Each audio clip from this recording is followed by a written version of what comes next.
हमें तो लगा आप हमारा इंतजार कर रही होंगी। आप तो जाने की तैयारी कर रही हैं।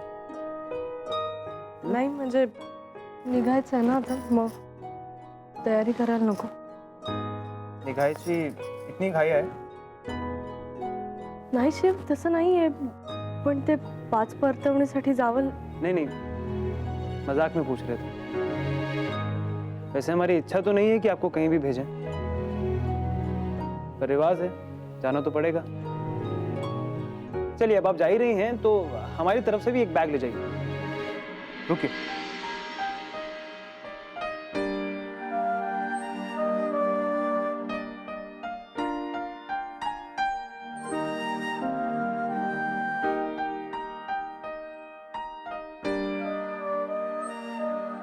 आपके यहाँ हेयर होता है ना, तो ये आई, बाबा, अज्जी, दादा, वहिनी और हाँ वेणु, मीतू और चौबे मामा के लिए भी।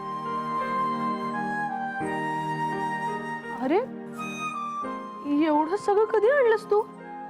आणलं वेळ काढून। पण या सगळ्याची काहीच गरज नाहीये शिव। गरज होती, उन्होंने हमारे लिए इतना सब कुछ किया है। हमारे एक वचन के लिए बाबा ने तो इतना बड़ा सैक्रिफाइस किया।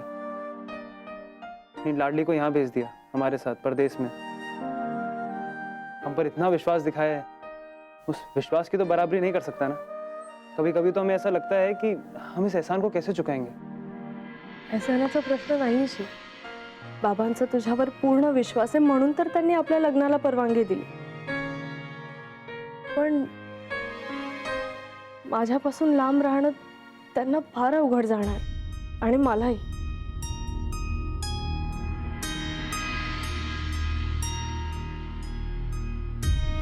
शिव, मी बोलले बाबांशी, पण त्यांनी काही जाणव दिलं नाही मला। माझ्या शाळेची एका दिवसाची पिकनिक असायची ना, तरी सुद्धा ते मी घरी येईपर्यंत अस्वस्थ असायचे, माझी वाट बघत असायचे। म्हणजे मी एक दिवस सुद्धा त्यांच्यापासून दूर झालेलं त्यांना सहन नाही व्हायचं। म्हणूनच त्यांना मुंबईचा म्हणजे जवळचा मुलगा जावई म्हणून हवा होता।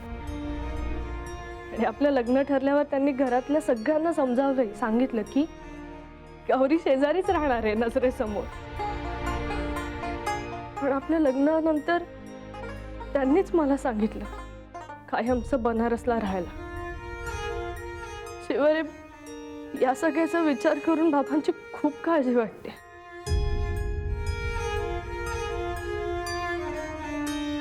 मी समजू शकतो, मला पण बाबांना विचारणं फार कठीण होतं, पण अम्माची इच्छा पण जायज आहे ना। शिवाय माझी काहीच तक्रार नाहीये त्याबद्दल, पण माझ्याशिवाय बाबांचं तिथे काय होईल? अब ज्यादा सोच रही हैं।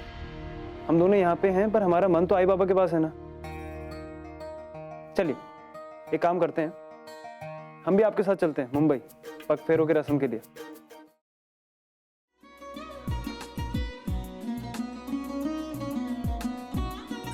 लावू का? हो असाच लावू ना?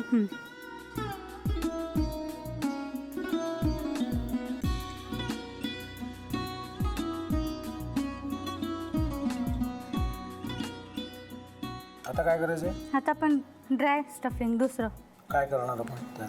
आपण ह्याच्यात मेयोनीज न टाकता बाकीचे सगळे साहित्य टाकायचे। अच्छा, हे सगळं? मी तू माझा तर विश्वासच बसत नाहीये। म्हणजे अगं बहिणी आमचं लग्न व्हावं म्हणून किती प्रयत्न करत होते, आणि ते सगळं करताना ती शिवच्या आम्हाला माहिती पुरवते।